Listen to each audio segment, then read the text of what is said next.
നമസ്കാരം, welcome back to mysteries and man and beast സീരീസിലേക്ക് അതിൻ്റെ 1ാം ഭാഗത്തിലേക്ക് സ്വാഗതം.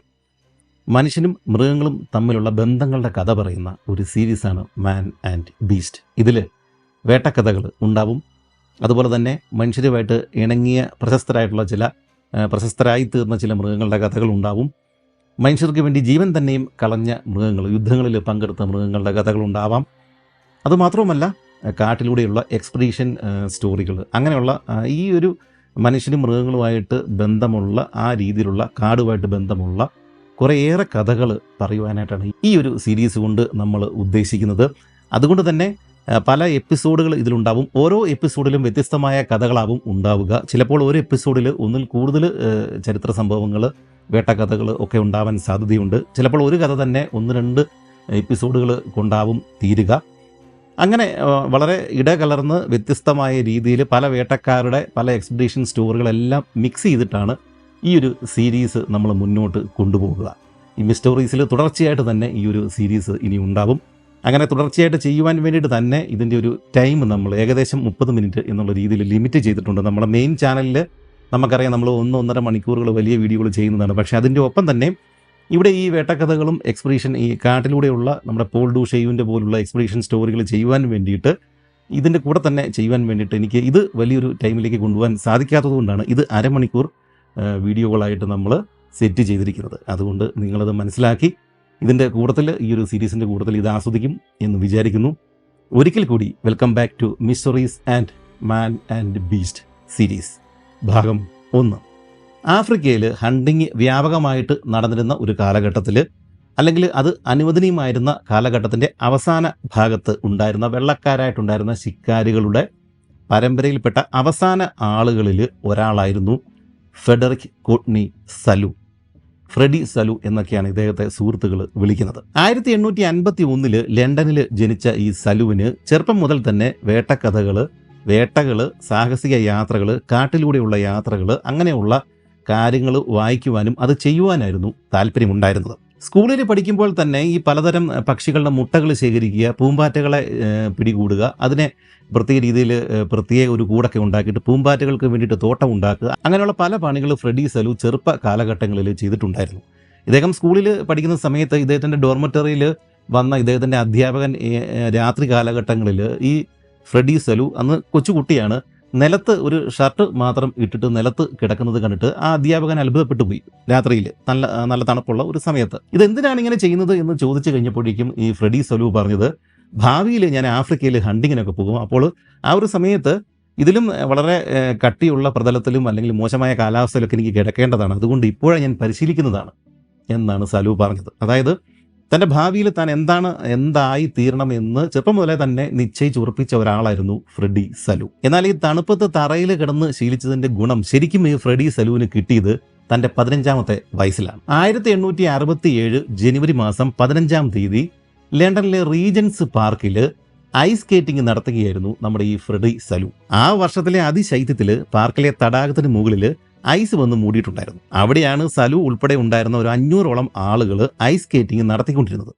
ഇത് കാണുവാൻ ഏകദേശം 2000ഓളം ആളുകൾ ആ പാർക്കിൽ ആ സമയം ഉണ്ടായിരുന്നു. വൈകുന്നേരം 3:30 മണിയോടെ തടാകത്തിന്റെ ഒത്ത നടുവിലെ ഐസ് പാളിയിൽ ഒരു നേരിയ വിടവ് ഉണ്ടാവുകയും അത് പെട്ടെന്ന് തന്നെ വളർന്ന് വലുതാകുകയും ആ ഒരു ഐസ് പാളി പെട്ടെന്ന് ബ്രേക്ക് ചെയ്തിട്ട് അവിടെ ഉണ്ടായിരുന്ന സകല ആളുകളും ഈ തടാകത്തിന്റെ അടിയിൽ, ഐസിന്റെ അടിയിലുണ്ടായിരുന്ന തണുത്ത ജലത്തിലേക്ക് പതിക്കുകയും ചെയ്തു. അവിടെ ഐസ് സ്കേറ്റിംഗ് നടത്തിക്കൊണ്ടിരുന്ന 100 കണക്കിന് ആളുകളാണ് ഈ തടാകത്തിന് മുകളിൽ ഉണ്ടായിരുന്ന ഐസ് പാളി തകർന്നിട്ട് തടാക ജലത്തിലേക്ക് ഒറ്റയടിക്ക് 1 സെക്കൻഡ് കൊണ്ട് താഴേക്ക് വീണത്. പലർക്കും നീന്താൻ അറിയാവുന്ന ആളുകളായിരുന്നു അവിടെ ഉണ്ടായിരുന്നത്, ഐസ് സ്കേറ്റിംഗ് നടത്തിക്കൊണ്ടിരുന്നത്. പക്ഷേ ശൈത്യകാലമാണ്, ആ രീതിയിലുള്ള കട്ടിയുള്ള വസ്ത്രങ്ങളാണ് എല്ലാവരും ധരിച്ചിട്ടുണ്ടായിരുന്നത്. അത് മാത്രവുമല്ല, നല്ല തണുപ്പ്. ഈ 2 കാരണങ്ങൾ കൊണ്ട് നീന്തൽ അറിയാവുന്ന ആളുകൾക്ക് പോലും പെട്ടെന്ന് നീന്തി രക്ഷപ്പെടുവാനായിട്ട് സാധിച്ചില്ല.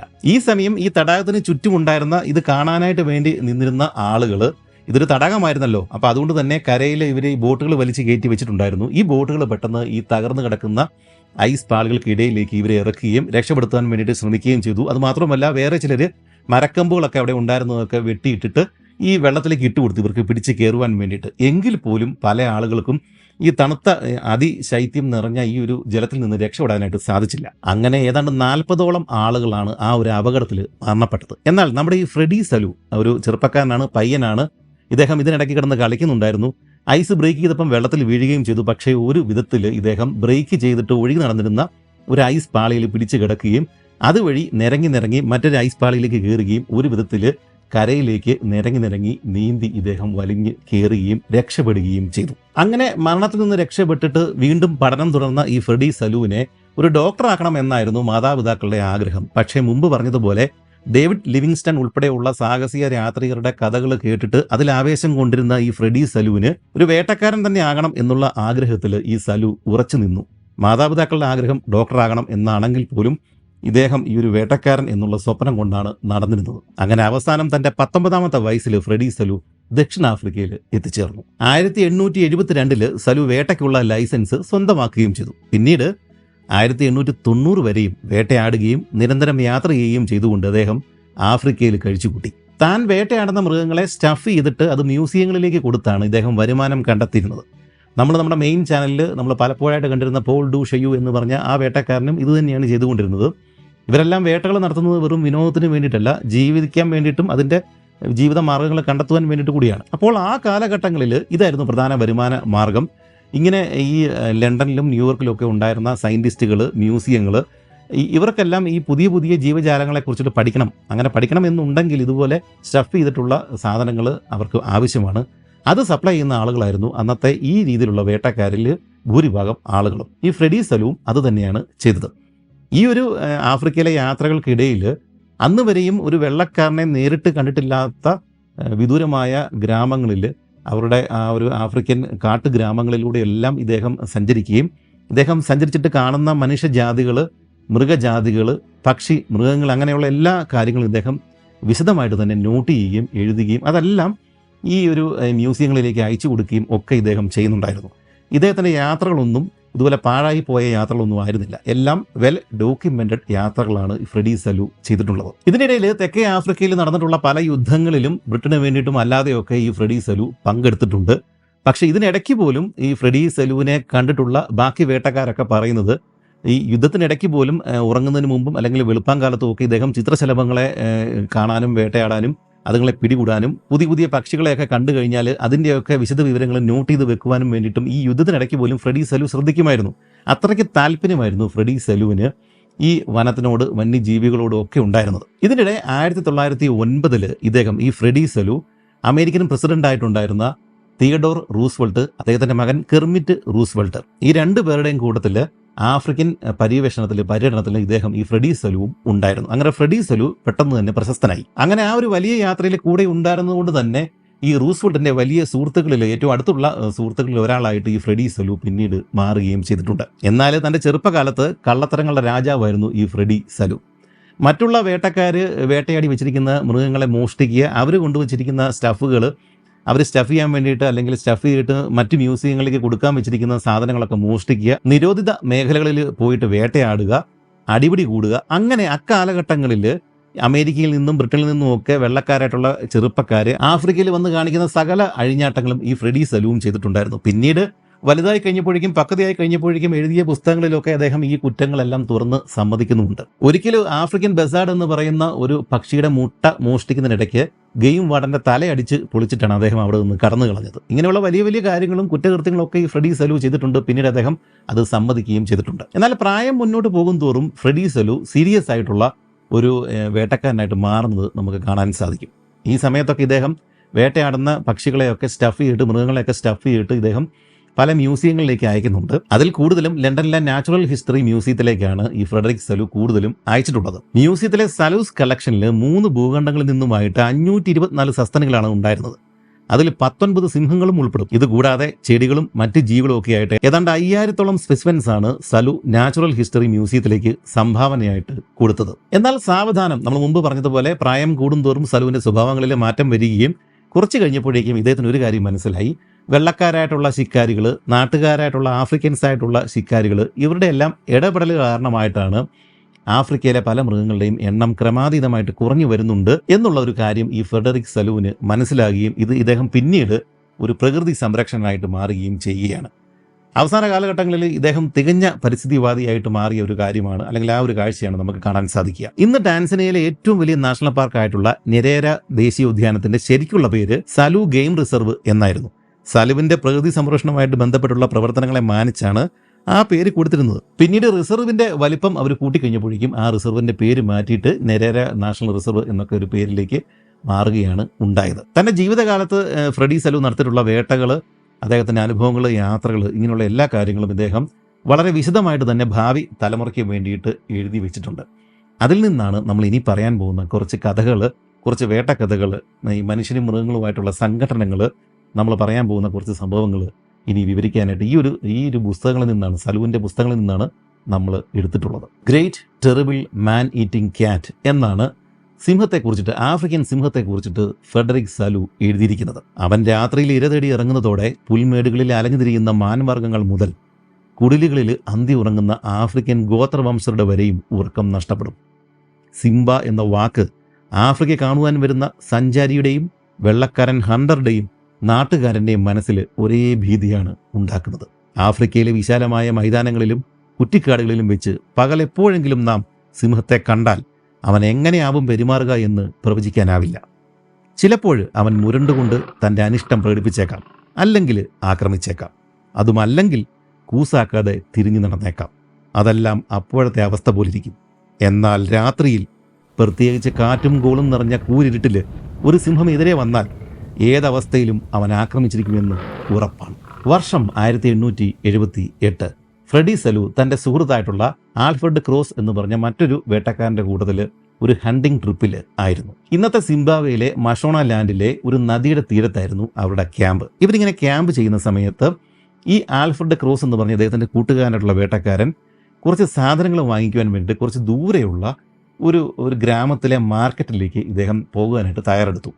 ഈ പോകുന്ന പോക്കിൽ ഇദ്ദേഹം കുതിരപ്പുറത്താണ് ഇദ്ദേഹം പോകുന്നത്. ഈ വെള്ളക്കാരനായിട്ടുള്ള ഈ ക്രോസ് എന്ന് പറഞ്ഞ ആ ഒരു വേട്ടക്കാരൻ പോകുന്നത് ഇദ്ദേഹത്തിൻ്റെ കൂട്ടത്തിൽ കാളവണ്ടി. കാരണം ഈ മാർക്കറ്റിൽ പോയിട്ട് ഇവർക്ക് വേണ്ടുന്ന സാധനങ്ങൾ വാങ്ങിക്കുവാൻ വേണ്ടിയിട്ടാണ് അദ്ദേഹം പോകുന്നത്. അങ്ങനെ 4 കാളകൾ വലിക്കുന്ന വലിയൊരു കാളവണ്ടി, അതിൻ്റെ കാളക്കാരന്, പിന്നെ ഇദ്ദേഹത്തിൻ്റെ ഏറ്റവും പ്രിയപ്പെട്ട ഒരു നായ, പോണ്ടോ എന്ന് പറഞ്ഞ ഒരു നായ, പിന്നെ ഇത് നോക്കാനായിട്ട് ബാക്കിയുള്ള 1-2 കുറച്ച് ആളുകൾ, കുറച്ച് വേലക്കാർ. ഇത്രയും ആളുകളാണ് ഈ ഒരു ദൂരെയുള്ള മാർക്കറ്റിലേക്ക് സാധനം വാങ്ങിക്കുവാൻ വേണ്ടിയിട്ട് പോയത്. അന്ന് വൈകുന്നേരത്തോടെ ഒരു മഴയ്ക്കുള്ള സാധ്യതയുണ്ട് എന്ന് മുന്നിൽ കണ്ടുകൊണ്ട് തന്നെ ഇവരെന്ത് ചെയ്തു, ഒരു അരുവിയുടെ തീരത്ത് ക്യാമ്പ് ചെയ്യാനായിട്ട് തീരുമാനമെടുത്തു. കാളകളെ ഒരു ക്രാള് അല്ലെങ്കിൽ ഒരു താൽക്കാലിക കൂട് കെട്ടിയിട്ട് അതിൻ്റെ ഉള്ളിലാണ് കെട്ടിയിട്ടത്. അതായത് ഈ ക്രാളെന്ന് പറഞ്ഞു കഴിഞ്ഞാൽ ഇവരുടെ കയ്യിൽ കിട്ടുന്ന കുറച്ച് വിറകുകൾ, തടിക്കഷ്ണങ്ങൾ, ഇതെല്ലാം വെച്ചിട്ട് വൃത്താകൃതിയിൽ ഇവർ ഉണ്ടാക്കിയെടുക്കുന്ന താൽക്കാലിക കൂടാണ് ഈ ക്രാൾ എന്ന് വിളിക്കുന്നത്. അതിന് ഒരു ചെറിയൊരു വാതിൽ മാത്രമേ കാണുകയുള്ളൂ. അതിനുള്ളിലേക്ക് ഇവരുടെ കൂടുതലുള്ള മൃഗങ്ങളെല്ലാം ഇവരങ്ങ് കയറ്റിയിടും. എന്നിട്ട് അതങ്ങ് ലോക്ക് ചെയ്യും. സുരക്ഷിതമായിട്ട് വന്യമൃഗങ്ങളിൽ നിന്ന് രക്ഷിക്കുവാൻ വേണ്ടിയിട്ടും ഇതുങ്ങൾ വൈകിട്ട് രാത്രി കാലങ്ങളിൽ ചാടി പോകാതിരിക്കാനും ഒക്കെ വേണ്ടിയിട്ടാണ് ഈ ക്രാള് ഇവരുണ്ടാക്കുന്നത്. ഇദ്ദേഹത്തിൻ്റെ കൂട്ടത്തിലുണ്ടായിരുന്ന നാട്ടുകാരായിട്ടുണ്ടായിരുന്ന ജോലിക്കാർ, ആഫ്രിക്കൻസ് ആയിട്ടുള്ള ജോലിക്കാർ, അവരെ എന്ത് ചെയ്തു, ഈ ക്രാളിൻ്റെ തൊട്ടരികിൽ തന്നെയുള്ള ഒരു സ്ഥലത്ത് ഒരു ചെറിയ വേറൊരു കുടിൽ കെട്ടിയിട്ട് അതിനകത്ത് കിടന്ന് ഉറങ്ങുവാൻ വേണ്ടിയിട്ടാണ് തീരുമാനമെടുത്തത്. ഇദ്ദേഹത്തിൻ്റെ കൂട്ടത്തിൽ 4 കാളകൾ വലിക്കുന്ന ഒരു കാളവണ്ടി ഉണ്ടല്ലോ, ആ കാളവണ്ടി തെളിക്കുന്ന ആള് വണ്ടിയുടെ അടിയിൽ കിടന്ന് ഉറങ്ങാൻ വേണ്ടിയിട്ടാണ് തീരുമാനം എടുത്തത്. ഇദ്ദേഹത്തിൻ്റെ പ്രിയപ്പെട്ട നായ ഉണ്ടല്ലോ, പോണ്ടോ എന്ത് ചെയ്തു, ഈ ഒരു കാളവണ്ടിക്കാരൻ്റെ കൂട്ടത്തിൽ ഈ കാളവണ്ടിയുടെ അടിയിൽ തന്നെ കിടന്ന് ഉറങ്ങാൻ തീരുമാനമെടുത്തു. കാളവണ്ടിക്കാരനും കാളവണ്ടിയും പോണ്ടോയും ഒക്കെ ഈ ക്രാളിന് പുറത്താണ് കിടക്കുന്നത്. എല്ലാവരും ക്രാളിന് പുറത്താണ്, മൃഗങ്ങൾ മാത്രമേ ഈ ക്രാളിനകത്ത് ഉള്ളൂ. ആൽഫ്രഡ് ക്രോസ് എന്ത് ചെയ്തു, ഇദ്ദേഹത്തിൻ്റെ കുതിരയെ ഈ കാളവണ്ടിയുടെ ചക്രത്തിൽ കെട്ടിയിട്ടു. എന്നിട്ട് ക്രോസ് ഈ കാളവണ്ടിക്ക് ഉള്ളിൽ കിടന്ന് ഉറങ്ങുവാൻ വേണ്ടിയിട്ടാണ് തീരുമാനം എടുത്തത്. ഇപ്പോഴത്തെ സിറ്റുവേഷൻ ഇതാണ്. ക്രാളിനകത്ത് കാളകൾ കിടപ്പുണ്ട്. ക്രാളിൻ്റെ പുറത്ത് ഒരു സ്ഥലത്ത് ഈ കുടിൽ കെട്ടിയിട്ട് ഈ ജോലിക്കാർ കിടന്ന് ഉറങ്ങുന്നുണ്ട്. കുറച്ച് മാറിയിട്ട് മറ്റൊരു സ്ഥലത്ത് കാളവണ്ടിക്കുള്ളിൽ നമ്മുടെ ഈ ക്രോസ് എന്ന് പറഞ്ഞ വേട്ടക്കാരൻ, അതിൻ്റെ കാളവണ്ടിയുടെ താഴെയുള്ള ഭാഗത്ത് കാളവണ്ടി തെളിക്കുന്ന ആളും ഇദ്ദേഹത്തിൻ്റെ നായയായിട്ടുള്ള പോണ്ടോയും. ഇങ്ങനെയാണ് ആ ഒരു രംഗം ഉള്ളത്. ഇതിൻ്റെ ഇടയിൽ ഇവരുടെ കൂട്ടത്തിലുണ്ടായിരുന്ന ഒരു കാള അത് കിടന്ന് വെകിളി പിടിച്ചിട്ട് ബഹളം വെക്കാൻ തുടങ്ങി. അത് ക്രാളിനുള്ളിൽ കിടക്കുന്നില്ല. അതിനെ എന്ത് ചെയ്തു, ഇവർ പുറത്തേക്ക് ഇറക്കിക്കൊണ്ട് വന്നിട്ട് ഈ ഒരു കുതിരയുടെ കൂട്ടത്തിൽ തന്നെ മറുവശത്തുള്ള ആ ചക്രത്തിൽ, ഈ കാളവണ്ടിയുടെ ചക്രത്തിൽ ആ കാളയും കൂടെ കെട്ടിയും കിട്ടും. എന്നിട്ടാണ് ഇവർ ഉറങ്ങാനായിട്ട് കിടന്നത്. മഴ അപ്പോഴും തുടങ്ങിയിട്ടുണ്ടായിരുന്നില്ല. അതുകൊണ്ട് തന്നെ അവർ കാട്ടിൽ നിന്നും ധാരാളം വിറകുകൾ കൊണ്ടുവന്ന് വലിയൊരു ആഴി കൂട്ടിയിട്ടുണ്ടായിരുന്നു. എന്നാൽ രാത്രി ആയതോടെ കനത്ത മഴ ആരംഭിച്ചു. ഇടിമുഴക്കങ്ങൾ ആകാശത്ത് പെരുമ്പറ കൂട്ടി. കാറ്റും മഴയും കനത്തതോടെ അവർ കൂട്ടിയിട്ടിരുന്ന തീക്കുണ്ടവും അണഞ്ഞുപോയി. ആളുകൾ ചുരുണ്ടുകൂടി കിടന്നെങ്കിലും പുറത്തെ മഴയുടെയും ഇടിയുടെയും ശബ്ദം കാരണം നന്നായിട്ടൊന്ന് ഉറങ്ങുവാനായിട്ട് അവർക്ക് സാധിച്ചില്ല. എന്നാൽ രാവേറെ ചെന്നതോടെ കാറ്റും കൂളും സാവധാനം കെട്ടടങ്ങി. അധികം വൈകാതെ മഴയും സാവധാനം കുറഞ്ഞു വന്നതോടെ ആളുകൾ ഉറക്കത്തിലേക്ക് വഴുതി വീണു. പെട്ടെന്ന് ഈ കാളവണ്ടിയുടെ ഒരു വശത്ത് കെട്ടിയിട്ടിട്ടുണ്ടായിരുന്ന ആ വെകളി പിടിച്ച ആ കാള അത് കിടന്നിട്ട് ഭയങ്കരമായ രീതിയിൽ തുള്ളിക്കളിക്കുകയും ബഹളം വെക്കുകയും മുക്കറിടുകയൊക്കെ ചെയ്തതുകൊണ്ട് ഈ കാളവണ്ടി ആകെ കൂടി അങ്ങോട്ടും ഇങ്ങോട്ടും കിടന്ന് അനങ്ങാനായിട്ട് തുടങ്ങി. കാളവണ്ടി ആകെ കൂടി ഇളകി മറിഞ്ഞതോടെ തൻ്റെ ഉറക്കം നഷ്ടപ്പെട്ട ക്രോസ് എന്ത് ചെയ്തു? ഈ കാളവണ്ടിക്കകത്താണ് അദ്ദേഹം കിടന്ന് ഉറങ്ങുന്നത്. അദ്ദേഹം അതിനകത്ത് തന്നെ എഴുന്നേറ്റ് കുത്തിയെങ്കിരുന്നു. ഇതെന്താണ് സംഭവിക്കുന്നത് എന്ന് അദ്ദേഹത്തിന് മനസ്സിലാവുന്നില്ല. എന്നിട്ട് അദ്ദേഹം അതിനകത്തിരുന്നു കൊണ്ട് ഈ വെകിളി പിടിച്ച കാളയെ ഉറക്കെ ശകാരിക്കാനും ചീത്ത പറയാനൊക്കെ തുടങ്ങി. ഇദ്ദേഹത്തിന്റെ ദേഷ്യം കാരണം. എന്നിട്ടും ഈ കാള ഒതുങ്ങുന്നില്ല, ബഹളം വെക്കൽ നിർത്തുന്നില്ല എന്ന് കണ്ടതോടെ ഈ ക്രോസ് എന്ത് ചെയ്തു? ഈ കാളവണ്ടിക്കുള്ളിൽ നിന്ന് അതിന്റെ വിരിയൊന്ന് ശകലം സൈഡിലേക്കൊന്ന് മാറ്റിയിട്ട് ഇദ്ദേഹം പുറത്തേക്ക് ഒന്ന് നോക്കി. എന്നാൽ പുറത്ത് നല്ല കുറ്റാക്കൂരി ഇരുട്ടാണ്. അതുകൊണ്ട് അദ്ദേഹത്തിന് ഒന്നും കാണാനായിട്ട് സാധിച്ചില്ല. പക്ഷേ മഴക്കാലമാണ്. ആ സമയത്ത് നല്ലൊരു ഇടിമിന്നൽ ആകാശത്ത് പ്രത്യക്ഷപ്പെട്ടു. ആ ഇടിമിന്നൽ വെട്ടിയ ആ ഒരൊറ്റ മൈക്രോ സെക്കൻഡിൽ അദ്ദേഹത്തിന് ചുറ്റും, ആ ഒരു കാളവണ്ടിക്ക് ചുറ്റും എന്താണുള്ളത് എന്ന് കാണാനായിട്ട് സാധിച്ചു. ആ ഒരു മില്ലി സെക്കൻഡിൽ അദ്ദേഹം കണ്ട കാഴ്ച ഈ ക്രൂസിനെ ഞെട്ടിച്ചു കളഞ്ഞു. വണ്ടിയിൽ കെട്ടിയിട്ടിരിക്കുന്ന വിളറി പിടിച്ച ആ ഒരു കാളയുടെ ഫ്രണ്ടിൽ നിന്നും ഏതാണ്ട് ഒരു 10 മീറ്റർ അകലെ കൂറ്റനൊരു സിംഹം നിലത്തിങ്ങനെ പതുങ്ങി അമർന്ന് കുത്തിയിരിക്കുകയാണ്. മിന്നലടിച്ച ആ ഒരൊറ്റ സെക്കൻഡിൽ ഈ ഒരു ഭയാനകമായ കാഴ്ചയാണ് ക്രോസ് കാളവണ്ടിക്ക് ഉള്ളിലിരുന്നു കൊണ്ട് കണ്ടത്. ഒരു കാര്യം ഉറപ്പാണ്, ഇദ്ദേഹം ഈ കാളയെ ശകാരിക്കുന്ന ശബ്ദം അല്ലെങ്കിൽ കാളയെ ശകാരിച്ചത് കൊണ്ട് മാത്രമാണ് ആ സിംഹം അവിടെ പതുങ്ങിയിരിക്കുന്നത്. സിംഹം ചാടി വീഴാനായിട്ട് വന്ന ഒരു സിംഹമായിരിക്കണം. പെട്ടെന്ന് തന്നെ ഇവൻ്റെ ഈ ഹണ്ടിങ്ങിനിടയിൽ ഇതിന് ഇല്ലാത്തൊരു ശബ്ദം പുറത്തുനിന്ന് വന്നതുകൊണ്ട് അവനത് എന്താണെന്ന് അറിയുവാൻ വേണ്ടിയിട്ട് മാത്രം പതുങ്ങിയിരുന്നതാണ്. ആ ഒരു കാഴ്ചയാണ് ഈ ഫെഡറിക് ക്രോസ് ഇപ്പോൾ കണ്ടത്. ഇടിയും മിന്നലും ഉണ്ട്. അതുമാത്രവുമല്ല, കാറ്റ് എതിർ ദിശയിലാണ് വീശിക്കൊണ്ടിരിക്കുന്നത്. അതുകൊണ്ട് തന്നെ ആവണം ഈ കാളവണ്ടിയുടെ അടിയിൽ കാളവണ്ടിക്കാരൻ്റെ കൂട്ടത്തിൽ കിടന്നിരുന്ന ഇദ്ദേഹത്തിൻ്റെ പ്രിയ നായയായിട്ടുണ്ടായിരുന്ന പോണ്ടോ ഈ സിംഹത്തിൻ്റെ സാന്നിധ്യം വളരെ വൈകിയാണ് അറിഞ്ഞത്. ഫെഡറിക് ക്രോസ് ഉടൻ തന്നെ കാളവണ്ടിയുടെ അടിയിൽ കിടക്കുന്ന ഈ കാളവണ്ടിക്കാരന് മുന്നറിയിപ്പ് കൊടുക്കുകയും തൻ്റെ തോക്കെടുത്തിട്ട് ഇരുട്ടിലേക്ക് ഉന്നം വെക്കുകയും ചെയ്തു. തൊട്ടടുത്ത നിമിഷം വീണ്ടും ഒരിക്കൽ കൂടി ഇടിമിന്നലുണ്ടായി. ആ സിംഹം അതേ പൊസിഷനിൽ പതുങ്ങിയിരിക്കുന്ന കാഴ്ചയാണ് ക്രോസ് കണ്ടത്. ഒരു വേട്ടക്കാരനെ ആ ഒരു സെക്കൻഡ് മതി കാഞ്ചി വലിക്കാനായിട്ട്. ക്രോസ് അത് ചെയ്യുകയും ചെയ്തു. പക്ഷേ ഈ കാളവണ്ടിക്കുള്ളിൽ പുതപ്പനകത്ത് ചുരുണ്ടുകൂടി ഇരുന്നുകൊണ്ടാണ് ഇദ്ദേഹം ഈ പണി ചെയ്യുന്നത്. അതുകൊണ്ട് കറക്റ്റായിട്ട് ബാലൻസ് ഇദ്ദേഹത്തിന് കിട്ടിയില്ല. ഇദ്ദേഹം വെടിവെച്ചു, പക്ഷെ കൊണ്ടില്ല. എന്നാൽ തൻ്റെ യജമാനൻ വെച്ച വെടിയുടെ ശബ്ദം കേട്ടതോടെ ഈ കാളവണ്ടിയുടെ അടിയിൽ കിടന്നിരുന്ന ഇദ്ദേഹത്തിൻ്റെ പ്രിയ നായായിട്ടുണ്ടായിരുന്ന പോണ്ടോ ആ ഒരു ആവേശത്തിൽ, സാധാരണ വെടി പൊട്ടുമ്പോഴേക്കും ഇരയെ പിടിക്കാൻ വേണ്ടിയിട്ട് ഈ ഒരു പോണ്ടോ എടുത്തു ചാടുന്നതാണ്. ഇവൻ അതേ കണക്കിന് ഈ ഒരു ശബ്ദം കേട്ട് കഴിഞ്ഞപ്പോഴേക്കും ഈ കാളവണ്ടിയുടെ അടിയിൽ നിന്നും സിംഹത്തിൻ്റെ മുന്നിലേക്ക് എടുത്തങ്ങ് ചാടി. എന്നാൽ ഇരുട്ടിലേക്ക് എടുത്തു ചാടിയ പോണ്ടോയുടെ ആ ഒരു കുരശബ്ദം അടുത്ത നിമിഷം വെറും ഞരക്കമായിട്ട് മാറി. തൊട്ടടുത്ത നിമിഷം എല്ലുകൾ ഒടിയുന്ന ശബ്ദം കേട്ടതോടെ പോണ്ടോ എന്നേക്കുമായി നിശബ്ദനായി. എന്താണെങ്കിലും കാളയെ ലക്ഷ്യം വെച്ചെടുത്തിയ ആ ഒരു സിംഹത്തിന് പോണ്ടോയെ കിട്ടിയതോടെ തൃപ്തനായി. സാധാരണ സിംഹങ്ങൾ ഒരു ഇരയെ ലക്ഷ്യം വെച്ച് കഴിഞ്ഞാൽ ആ ഇരയും കൊണ്ടേ പോവുകയുള്ളൂ. പക്ഷേ ഇവിടെ ഈ ഒരു വേട്ടക്കാരൻ്റെ സാന്നിധ്യം, ബാക്കിയുള്ള ആളുകളുടെ സാന്നിധ്യം, അവരൊക്കെ എണീറ്റുണ്ടാവണം ആ ഒരു സമയത്ത്. അങ്ങനെ പല പ്രശ്നങ്ങൾ, ശല്യങ്ങൾ ഉണ്ടായതുകൊണ്ടാവണം ഈ കിട്ടിയ പോണ്ടയും കൊണ്ട് അവൻ അതിവേഗത്തിൽ ഇരുട്ടിലേക്ക് മറഞ്ഞു. രാത്രിയിൽ ഇവർക്കൊന്നും ചെയ്യാനില്ല. പിറ്റേ ദിവസം അതിരാവിലെ തൻ്റെ നായയെ അന്വേഷിച്ചിറങ്ങിയ ഇദ്ദേഹത്തിന് ഈ ക്രൂസിനെ കാണാൻ സാധിച്ചത് പോണ്ടയുടെ തല മാത്രമാണ്. ബാക്കിയുള്ള എല്ലാ ഭാഗങ്ങളും, ശരീരഭാഗങ്ങളും ആ സിംഹം തിന്നു തീർത്തിട്ടുണ്ടായിരുന്നു. തൻ്റെ കൂട്ടുകാരനുണ്ടായ ഈ ഒരു സംഭവം വിവരിക്കുന്ന കൂട്ടത്തിൽ തന്നെ നമ്മുടെ ഫ്രെഡറിക് സലു ഇതിലും ഭീകരമായിട്ടുള്ള മറ്റൊരു സംഭവം പരാമർശിക്കുന്നുണ്ട്. അത് മറ്റൊരു പ്രശസ്ത വേട്ടക്കാരന് അദ്ദേഹത്തിൻ്റെ ജീവിതത്തിൽ നടന്ന, അദ്ദേഹത്തിൻ്റെ പുസ്തകത്തിൽ എഴുതിയിട്ടുള്ള മറ്റൊരു സംഭവമാണ്. റൗളിൻ George Gordon coming. Gordon coming എന്ന് പറഞ്ഞ പേര് നമ്മുടെ പ്രധാന ചാനലിൽ കണ്ടിട്ടുള്ള പിയർബക്ഷൻ എന്ന് പറഞ്ഞ ആ ഒരു വീഡിയോ കണ്ടിട്ടുള്ള ആളുകൾക്ക് പെട്ടെന്ന് ഓർമ്മ വന്നിട്ടുണ്ടാവണം. ഒരു വേട്ടക്കാരൻ ഇതേ പേരിൽ തന്നെ ഇന്ത്യയിലുണ്ടായിരുന്നു. ഇദ്ദേഹത്തിൻ്റെ ബന്ധു തന്നെയാണ് വളരെ പ്രശസ്തനായിട്ടുള്ള ഈ റൗളിൻ ജോർജ് ഗോർഡൻ കമ്മിങ്. ഇദ്ദേഹം ലയൺ ഹണ്ടർ എന്ന് പറഞ്ഞ പേരിൽ തന്നെയാണ് ആഫ്രിക്കയിൽ അറിയപ്പെട്ടുകൊണ്ടിരുന്നത്. അത്രയ്ക്ക് പ്രശസ്തനായിട്ടുള്ള ഒരു വേട്ടക്കാരനായിരുന്നു ഈ Roualeyn George Gordon Cumming. 1844 George Gordon Cumming ബോട്സ്വാനയുടെയും സൗത്ത് ആഫ്രിക്കയുടെയും അതിർത്തികളിലൂടെ സഞ്ചരിക്കുന്ന സമയത്താണ് ആൽഫ്രഡ് ക്രൂസിന് ഉണ്ടായ രീതിയിലുള്ള ഒരു ഭയാനകമായ, അതിലും ഭീകരമായ ഒരു അനുഭവം ഈ ഗോർഡൻ കമ്മിങ്ങിന് ഉണ്ടായത്. ഇദ്ദേഹത്തിൻ്റെ സംഘത്തിൽ, മുമ്പ് ക്രൂസിൻ്റെ സംഘത്തിലുള്ളതുപോലെ ചെറിയ ഒരു സംഘമല്ല, ഇതൊരു വലിയ സംഘമാണ് ഗോർഡൻ കമ്മിങ്ങിൻ്റെ കൂട്ടത്തിലുള്ളത്.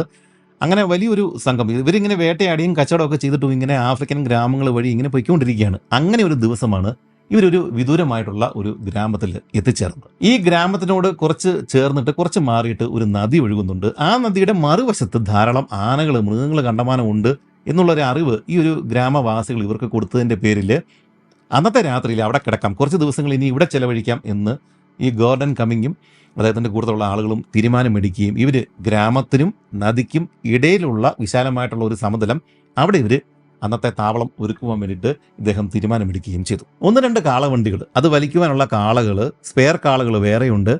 അതിൻ്റെയും പുറമെ ഇദ്ദേഹത്തിൻ്റെ കുതിര, പിന്നെ കുറേ വേട്ട നായ്ക്കൾ, പിന്നെ ജോർജ് കമ്മിങ് ഇത് നോക്കാനുള്ള ഇദ്ദേഹത്തിൻ്റെ വേലക്കാർ, അങ്ങനെ ഒരു വലിയ സംഘമാണ് ഇപ്പോൾ ഈ നദിയുടെ തീരത്ത്, നദിയിൽ നിന്നും നദിക്കും ഗ്രാമത്തിനും ഇടയിലുള്ള സ്ഥലത്ത് ഇവരിപ്പോൾ തമ്പടിച്ചിരിക്കുന്നത്. മുൻപ് ആൽഫ്രഡ് ക്രോസിൻ്റെ ആ ഒരു സംഘം ചെയ്തതുപോലെ തന്നെ ഈ മൃഗങ്ങളെ സംരക്ഷിക്കാൻ വേണ്ടിയിട്ട് വലിയൊരു ക്രാളാണ് ഇവർക്ക് നിർമ്മിക്കേണ്ടത്. പക്ഷേ ഗോർഡൻ കമ്മിങ് കുറച്ചുകൂടി എക്സ്പീരിയൻസ്ഡ് ആയിട്ടുള്ള വേട്ടക്കാരനാണ്. ഇദ്ദേഹത്തിൻ്റെ ഈ യാത്ര മുഴുവനും പല ടൈപ്പ് ഈ മൃഗങ്ങളുടെ അറ്റാക്കുകൾ നേരിട്ടിട്ടുള്ള ഒരാളാണ്. അതുകൊണ്ട് തന്നെ കുറച്ച് കട്ടിയേറിയ ക്രാളാണ് നിർമ്മിക്കേണ്ടത് എന്ന് ഇദ്ദേഹത്തിൻ്റെ ആളുകളോട് പറയുകയും, കൂടാതെ ഇദ്ദേഹം തന്നെ വെട്ടുകത്തിയും കോടാലിയൊക്കെ എടുത്തുകൊണ്ട് ഇറങ്ങിയിട്ട് മരത്തിൻ്റെ കമ്പുകളൊക്കെ വെട്ടിയിട്ട് ഈ ഒരു ക്രാൾ നിർമ്മാണത്തിൽ ഗോർഡൻ കമ്മിങ് തന്നെ നേരിട്ട് പങ്കെടുക്കുകയും ചെയ്തു.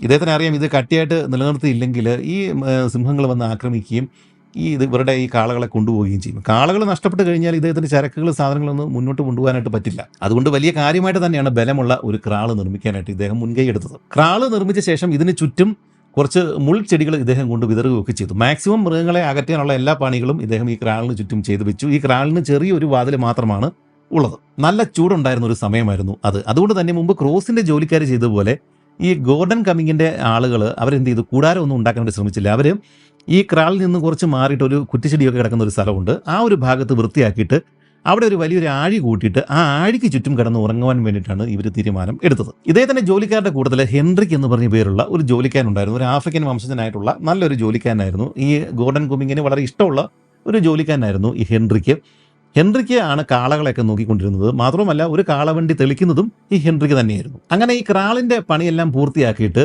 ഇവരെന്ത് ചെയ്തു, തീക്കുണ്ടങ്ങൾ ഉണ്ടാക്കി. ഈ ജോലിക്കാർ 1-2 തീക്കുണ്ടങ്ങളൊക്കെ ഉണ്ടാക്കി. അവർ കുറച്ച് ഈ ക്രാളിൽ നിന്ന് മാറിയാണ് 1-2 തീക്കുണ്ടങ്ങളൊക്കെ ഉണ്ടാക്കിയിട്ട് ആഴികൾ ഉണ്ടാക്കിയിട്ട് അതിന് ചുറ്റും കിടന്ന് ഉറങ്ങുവാൻ വേണ്ടിയിട്ട് തീരുമാനമെടുത്തിരിക്കുന്നത്. മറ്റൊരാഴി ഇവർ ഈ ഗോർഡൻ കമ്മിങ് എവിടെയാണോ കിടക്കുന്നത് ആ ഒരു സ്ഥലത്ത് അവിടെ ഉണ്ടാക്കാൻ വേണ്ടിയിട്ട് അവിടെ ഒരു ആഴിയും കൂടി ഇവർ ഉണ്ടാക്കി. അങ്ങനെ 2-3 ആഴികൾ ഇവർ ഒരേ സമയം ഉണ്ടാക്കിയൊക്കെ ചെയ്തു.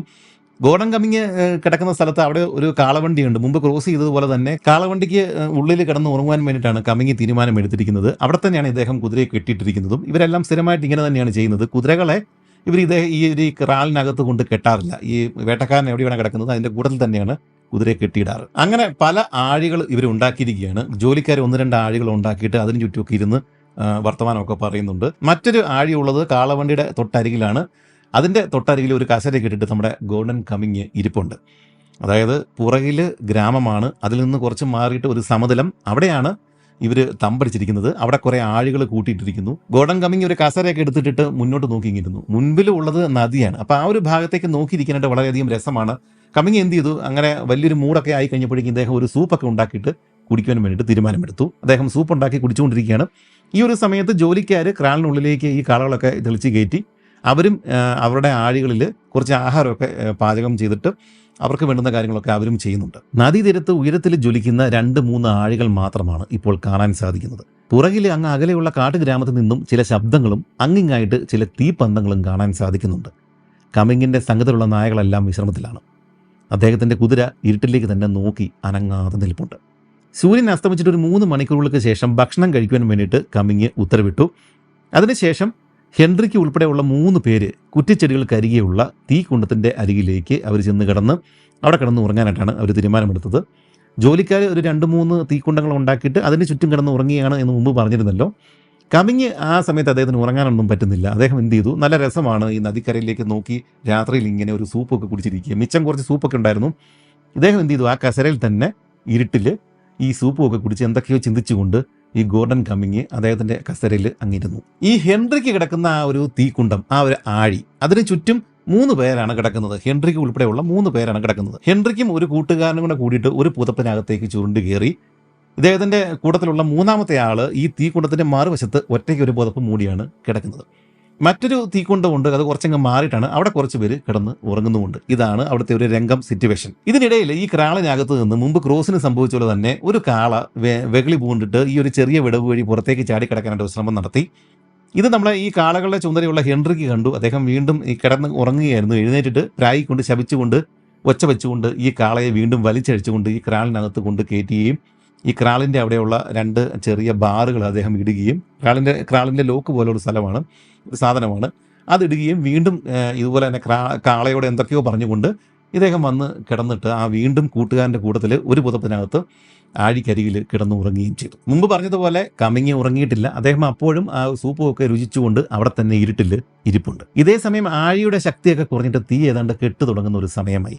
ആ ഒരു സമയത്ത് ഇരുട്ടങ്ങ് പരന്നു. അതോടുകൂടിയിട്ട് കമ്മിങ് കിടക്കുവാൻ വേണ്ടിയിട്ട് തീരുമാനമെടുത്തു. ഇദ്ദേഹം കസേരയിൽ നിന്ന് എഴുന്നേറ്റ ആ ഒരു സമയത്ത് തന്നെ വല്ലാത്തൊരു ശബ്ദം, ഒരു മുരൾച്ച, ഒരു ഗർജനം ഇദ്ദേഹം കേട്ടു.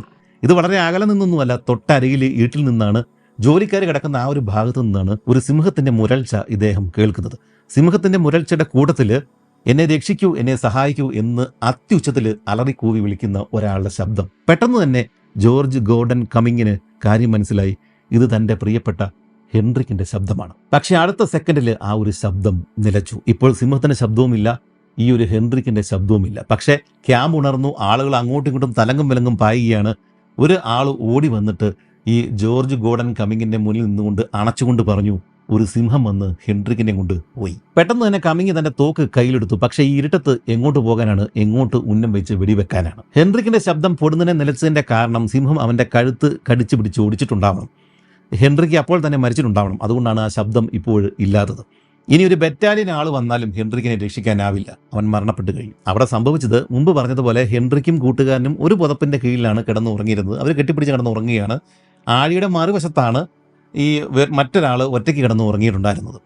അപ്പോൾ നമ്മൾ ചിന്തിക്കും, സിംഹം സ്വാഭാവികമായിട്ടും ആ ഒറ്റയ്ക്ക് കിടന്ന് ഉറങ്ങുന്ന ആളെയല്ലേ സിംഹം വന്ന് പിടിക്കേണ്ടത്. പക്ഷെ നമ്മൾ ചിന്തിക്കുന്ന പോലെയല്ലോ സിംഹം ചിന്തിക്കുന്നത്. സിംഹം കുറേയേറെ നേരം മുമ്പ് തന്നെ ഈ ഒരു അരികിലുള്ള കുറ്റിച്ചെടിയുടെ പുറകിൽ വന്ന് ഇരുന്നിട്ടുണ്ടായിരുന്നു. ഇത് പിന്നീട് ഇവർക്ക് ആ ഒരു പാടുകൾ ഒക്കെ കണ്ടിട്ട് മനസ്സിലായതാണ്. വളരെയധികം സമയം മുമ്പ് തന്നെ സിംഹം വന്നിരിപ്പുണ്ട്. അതായത് ഇരുട്ട് വീണ് കഴിഞ്ഞപ്പോൾ തന്നെ സിംഹം അവിടെ എത്തിയിട്ടുണ്ട്. ആ ഒരു സമയത്ത് ഇവൻ ആ ഒരു കുറ്റിച്ചെടിയുടെ പുറകിൽ പതുങ്ങിയിരുന്നിട്ട് ഈ ഒരു രംഗം വീക്ഷിക്കുകയാണ്. തൻ്റെ ഇര ഏതാണ് എന്നവൻ ഡിസൈഡ് ചെയ്യുന്നൊരു സമയമാണ്. ഈ സമയത്താണ് ആ ക്രാളിൽ നിന്ന് ആ വെകിളി പിടിച്ച കാള പുറത്തേക്ക് ചാടുകയും നമ്മുടെ ഹെൻറിക്ക് ഒച്ചയും ബഹളവും ഒക്കെ വെച്ചുകൊണ്ട് ഇതിനെ വലിച്ചഴിച്ചുകൊണ്ട് അകത്തേക്ക് പോവുകയും ചെയ്യുന്ന കാഴ്ച ഇവൻ കാണുന്നത്. അപ്പോൾ ഒരു പക്ഷേ ഹെൻറിക്കിനെ തന്നെ ഇവൻ ലക്ഷ്യമിട്ടിട്ടുണ്ട് എന്ന് നമുക്ക് ഊഹിക്കാം. ഹെൻറിക്ക് വന്ന് എവിടെയാണ് കിടക്കുന്നത് അവൻ കണ്ടു. ഈ കൂട്ടുകാരൻ്റെ കൂട്ടത്തിലാണ് വന്ന് കിടക്കുന്നത്. അവൻ്റെ സമയമായി കഴിഞ്ഞപ്പോഴേക്കും അവൻ പുറത്തേക്ക് ഇറങ്ങി വരികയും കറക്റ്റായിട്ട് ഹെൻറിക്കിനെ കഴുത്തയിൽ പിടിച്ച് എടുക്കുകയും ചെയ്തു. ഈ ഒരു സമയത്ത് തൊട്ടരികിൽ കിടന്നിരുന്ന ഈ ഒരു കൂട്ടുകാരൻ ഈ തൊട്ടരികിൽ സിംഹത്തിൻ്റെ സാന്നിധ്യം തിരിച്ചറിയുകയും അവൻ എന്ത് ചെയ്തു, തൊട്ട് പുറകിൽ തലയുടെ കീഴിൽ ഇതുണ്ടല്ലോ, നമ്മുടെ ഈ ആഴി കൂട്ടിയിട്ടിരിക്കുകയല്ലോ, അതിൽ നിന്നൊരു വിറക് കുളി എടുത്തിട്ട് ഈ സിംഹത്തിൻ്റെ ഇദ്ദേഹം അടിക്കുകയൊക്കെ ചെയ്തു. പക്ഷേ സിംഹം ഇരയെ കിട്ടിക്കഴിഞ്ഞാലും വേറെ ഒന്നും ശ്രദ്ധിക്കില്ല. അതിൽ മാത്രമാണ് അവൻ്റെ ശ്രദ്ധ. അവൻ ഇതൊന്നും ശ്രദ്ധിച്ചില്ല, അടി കിട്ടിയതൊന്നും അവൻ ശ്രദ്ധിച്ചില്ല.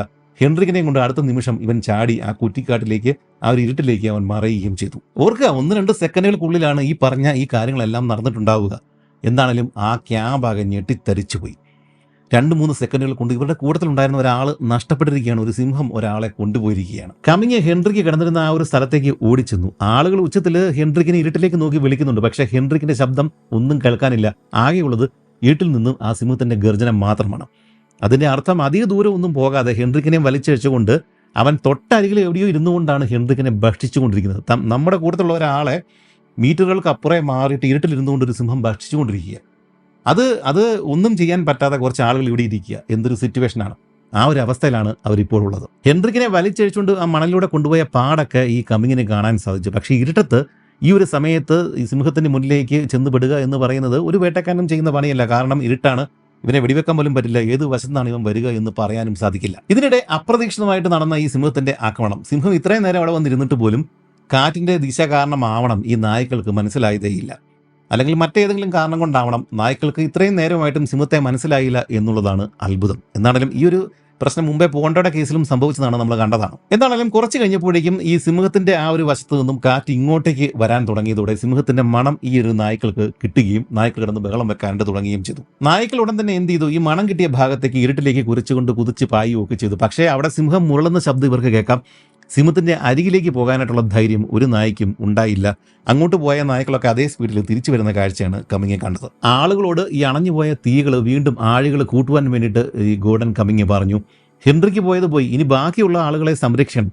വൈകിട്ട് വീണ്ടും ഈ സിംഹം ആക്രമിക്കുമോ എന്നൊന്നും പറയാനൊന്നും പറ്റില്ല. അങ്ങനെ ആളുകൾ വീണ്ടും വലിയ ആഴികൾ കൂട്ടിയിട്ട് അന്ന് രാത്രിയിൽ ആഴികൾക്ക് ചുറ്റും ഉറങ്ങാതെ തന്നെ ഇരുട്ടിലേക്ക് നോക്കിക്കൊണ്ട് തൂക്കുകളൊക്കെ വെച്ചുകൊണ്ട് കയ്യിൽ വെച്ചുകൊണ്ട് ഉറങ്ങാതെ കണ്ണടയ്ക്കാതെ അവർ കാവലിരുന്നു. ഇവർ ഈ രാത്രിയിൽ കാവലിരിക്കുന്ന ആ സമയത്തെല്ലാം വളരെ അകലത്തിൽ നിന്നല്ലാതെ, അതായത് കുറച്ച് ദൂരം മാറിയിട്ട് ആ ഇരുട്ടിൽ നിന്ന് ഈ പറയുന്ന സിംഹത്തിന്റെ ശബ്ദം, മുരൾച്ചയൊക്കെ കേൾക്കുന്നുണ്ട്. എല്ലുകൾ കടിച്ചു പൊട്ടിക്കുന്ന ശബ്ദം, ചവയ്ക്കുന്ന ശബ്ദമൊക്കെ ഇവർക്ക് കേൾക്കാം. ഓർക്കുക, എന്തൊരു സിറ്റുവേഷനാണ്, എന്തൊരു അനുഭവമാണ്. ഇതെല്ലാം കേട്ടുകൊണ്ടും ഇനി എന്താണ് സംഭവിക്കുക എന്ന് അറിയാൻ വയ്യാത്തത് കൊണ്ടും ഒക്കെ ഇവർ രാത്രി മുഴുവൻ ഇതുപോലെ തന്നെ ആ ഒരു ആഴികൾക്ക് ചുറ്റും ഉറങ്ങാതെ ഇവരിരുന്നു. ഈ സമയത്ത് കമ്മിങ് ആലോചിച്ചത് ഇതാണ്: ഇങ്ങനെ ഒരു നരഭോജി സിംഹം ഈ ഒരു ഏരിയയിൽ കിടന്ന് കറങ്ങുന്നുണ്ടെങ്കിൽ ഉറപ്പായിട്ടും ആ ഗ്രാമക്കാർ, ആ തൊട്ടുപുറകുള്ള ഗ്രാമത്തിലുള്ള ആളുകൾ ഇവരോട് പറയേണ്ടതാണ്. പക്ഷെ അവർ പറഞ്ഞിട്ടില്ല, കാരണം അവർക്കറിയില്ല.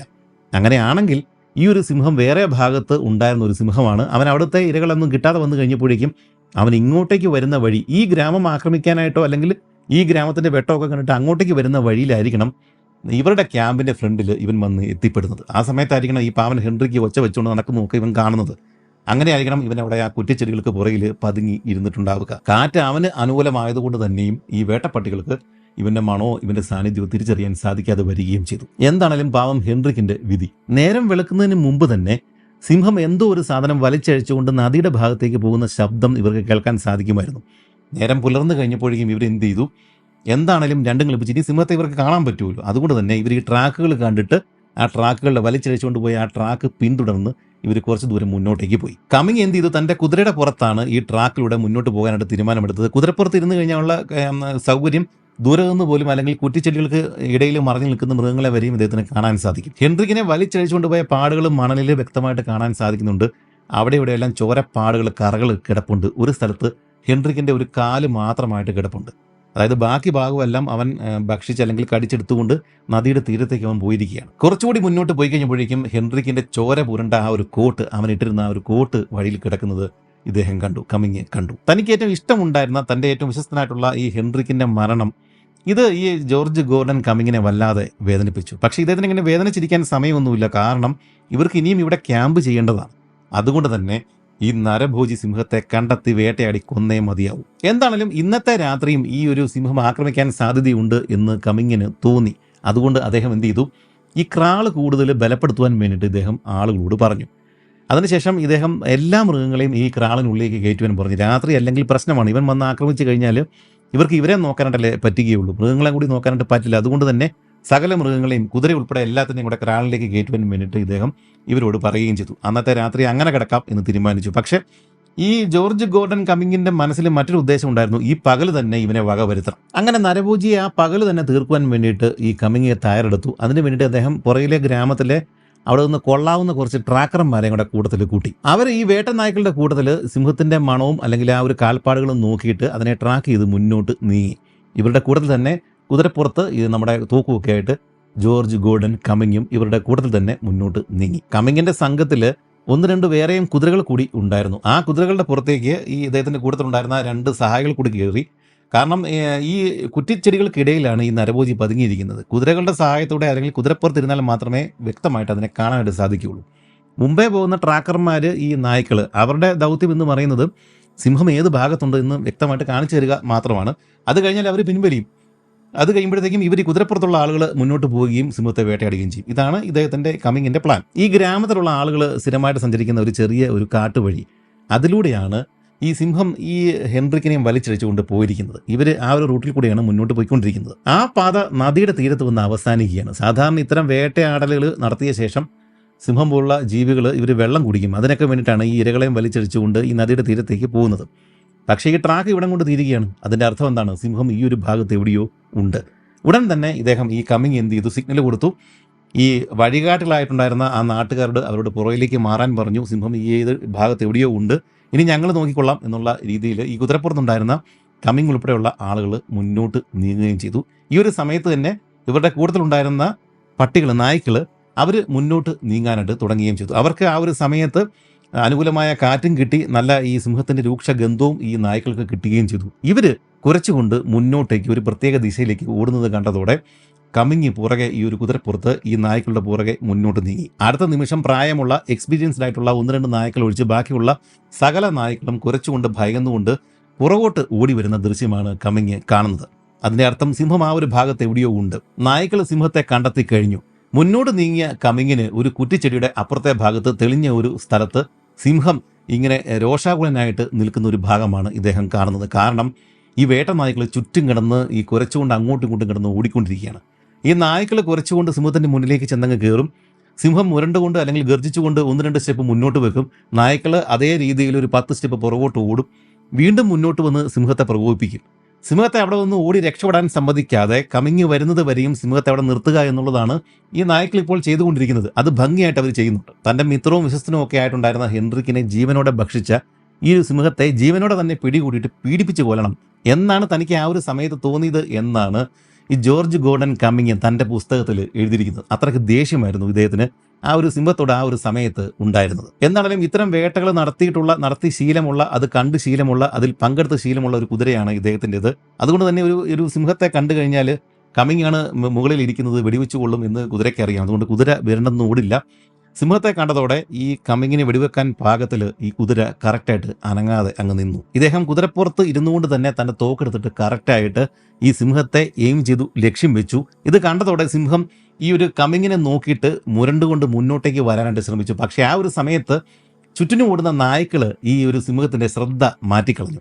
ഈ കമ്മിങ്ങിൻ്റെ മുഖത്ത് നിന്ന് സിംഹത്തിൻ്റെ ശ്രദ്ധ ഈ നായ്ക്കളുടെ ആ ഒരു സൈഡിലേക്ക് മാറുകയും സിംഹം വശത്തേക്ക് ഒന്ന് ചെരിയുകയും ചെയ്തു. അങ്ങനെ സിംഹം നായ്ക്കളുടെ ഭാഗത്തേക്ക് തല വെട്ടിച്ചിട്ട് ഒന്ന് ചെരിഞ്ഞതോടെ ഇദ്ദേഹത്തിന് വെടിവെക്കാനായിട്ട് പറ്റിയ ഒരു ഭാഗം, ഇതേ ഈ സിംഹത്തിൻ്റെ മുൻകാലുകൾ ശരീരത്തോട് ചേരുന്ന ആ ഒരു ഭാഗം തന്നെയാണ് ഈ വേട്ടക്കാർക്ക് വേണ്ടത്. കറക്റ്റായിട്ട് ഈ നായ്ക്കളുടെ ആ ഒരു ഭാഗത്തേക്ക് തിരിഞ്ഞ സിംഹത്തിൻ്റെ ആ ഒരു ഭാഗം തന്നെയും ഇദ്ദേഹത്തിന് ആ ഒരു 2 നിമിഷം കിട്ടുകയും വളരെ എക്സ്പീരിയൻസ്ഡ് ആയിട്ടുള്ള ഈ ജോർജ് ഗോർഡൻ കമ്മിങ് ആ ഒരു നിമിഷം തന്നെ വെടി പൊട്ടിക്കുകയും ചെയ്തു. സിംഹം ഒന്ന് നിലത്ത് വീണു, ഈ വെടി കൊണ്ടിട്ട് നിലത്ത് വീണു. പക്ഷെ വീണ്ടും ഒന്നുകൂടി ആ സിംഹം എഴുന്നേൽക്കാണ്ട് ശ്രമിച്ചു. പക്ഷെ രണ്ടാമത് ഒരിക്കൽ കൂടി ജോർജ് ഗോർഡൻ കമ്മിങ് വെടി പൊട്ടിച്ചു. സിംഹം അതോടുകൂടിയിട്ട് ആ ഒരു നരഭോജി സിംഹം അതോടുകൂടിയിട്ട് അവിടെ അവസാനിച്ചു. സിംഹം വീണത് കണ്ടതോടെ വഴികാട്ടികളായിട്ട് കൂടെ ഉണ്ടായിരുന്ന നാട്ടുകാർ, ആ ഗ്രാമത്തിലുണ്ടായിരുന്ന ആളുകൾ ഉച്ചത്തിൽ ആർപ്പ് വിളിച്ചു. അവരുടെ ബഹളങ്ങൾ അങ്ങ് പുറകിലുണ്ടായിരുന്ന ഗ്രാമത്തിൽ വരെയും ചെന്നെത്തിയതോടെ അവിടെ നിന്നും സ്ത്രീകളും കുട്ടികളും ഇങ്ങോട്ടേക്ക് ഓടി വന്നു. സിംഹങ്ങളുടെ നടുവിലാണ് അവർ ജീവിക്കുന്നത്. പക്ഷെ ഒരു നരഭോജി സിംഹം അവരുടെ ഉറക്കം കെടുത്തും. നരഭോജി സിംഹത്തെ കൊന്നു കഴിഞ്ഞാൽ അവർക്ക് ആഹ്ലാദമാണ്, ആഘോഷമാണ്. അവരുടെ ജീവിതം അങ്ങനെയാണ്. ഓടി വന്ന സ്ത്രീകളും കുട്ടികളും ഒക്കെ ഈ കമ്മിങ്ങിന്റെ ഈ കുതിരയ്ക്ക് ചുറ്റും വന്ന് നൃത്തം ചെയ്യുകയും ആഹ്ലാദ ആരവങ്ങൾ നടത്തുകയും പ്രകടനം നടത്തുകയും ഒക്കെ ചെയ്തു.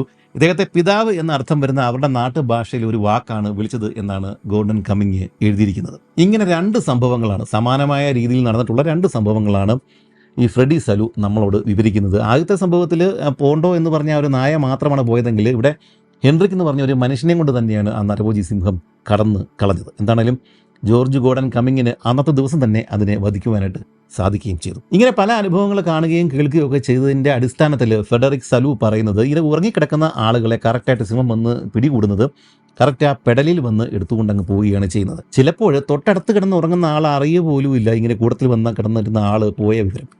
കാരണം ഈ കടിക്കുന്ന ആ ഒരു സമയത്ത് തന്നെ ഇവനെ പെടലി ഒടിച്ച് ആളിനെ നിശബ്ദനാക്കും അല്ലെങ്കിൽ കൊലപ്പെടുത്തും. പിന്നെ അറിയില്ല, ഗാഠനിദ്രയിലാണെങ്കിൽ ഈ ഒരു ഇരയും വലിച്ചെടുത്തുകൊണ്ട് അവൻ ആ ഒരൊറ്റ ഇരയെ മാത്രം മതി, അവൻ അതിനെയും വലിച്ചെടുത്ത് നമുക്ക് പോവുകയും ചെയ്യും. രാവിലെ ഉറക്കം എഴുന്നേൽക്കുമ്പോഴാണ് കൂടുതലുള്ള ആൾ ഇല്ല എന്നുള്ള വിവരം അവരറിയുക. എന്നാൽ ചില സന്ദർഭങ്ങളിൽ തോളിൽ കടിച്ചെടുത്തുകൊണ്ട് പോയ ഒരു അനുഭവമൊക്കെ ഉണ്ടായിട്ടുണ്ട്.